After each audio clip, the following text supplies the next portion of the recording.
প্রবল ঝড়, ভারী বৃষ্টি ও দমকা হাওয়ায় বিপর্যস্ত হয়ে পড়েছে নিউ ইয়র্ক সিটি। শহরের বিভিন্ন এলাকায় গাছ উপড়ে পড়ে রাস্তা বন্ধ হয়ে গেছে, ছিঁড়ে গেছে বিদ্যুতের লাইন। ফলে হাজারো মানুষ এখনও বিদ্যুৎবিহীন অবস্থায় দিন কাটাচ্ছেন। ব্রুকলিনের ক্রাউন হাইটস এলাকায় একটি বড় গাছ গাড়ির উপর ভেঙে পড়ে। গাছটি বিদ্যুতের তারের উপর পড়ায় ওই সড়কে যান চলাচল বন্ধ হয়ে যায়। নিরাপত্তার কারণে অনেক চালককে ঘুরে অন্য রাস্তা ব্যবহার করতে হয়েছে।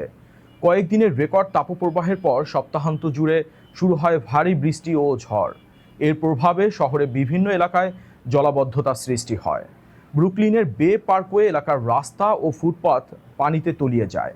বাস ও ব্যক্তিগত গাড়িকে পানি ঠেলে চলাচল করতে দেখা গেছে।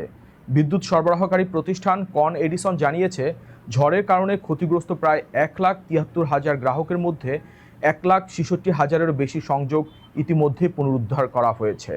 তবুও ব্রুকলিন, নিউ ইয়র্ক সিটির অন্যান্য বড় এবং ওয়েস্টচেস্টারের হাজারো গ্রাহক এখনও বিদ্যুৎহীন। এদিকে আবহাওয়া দপ্তর আরও বৃষ্টি ও আকস্মিক বন্যার আশঙ্কা প্রকাশ করছে। তাই নগরবাসীকে অপ্রয়োজনীয় বাইরে না যাওয়া এবং ভেঙে পড়া গাছ বা বিদ্যুতের তার থেকে নিরাপদ দূরত্ব বজায় রাখার আহ্বান জানিয়েছে কর্তৃপক্ষ।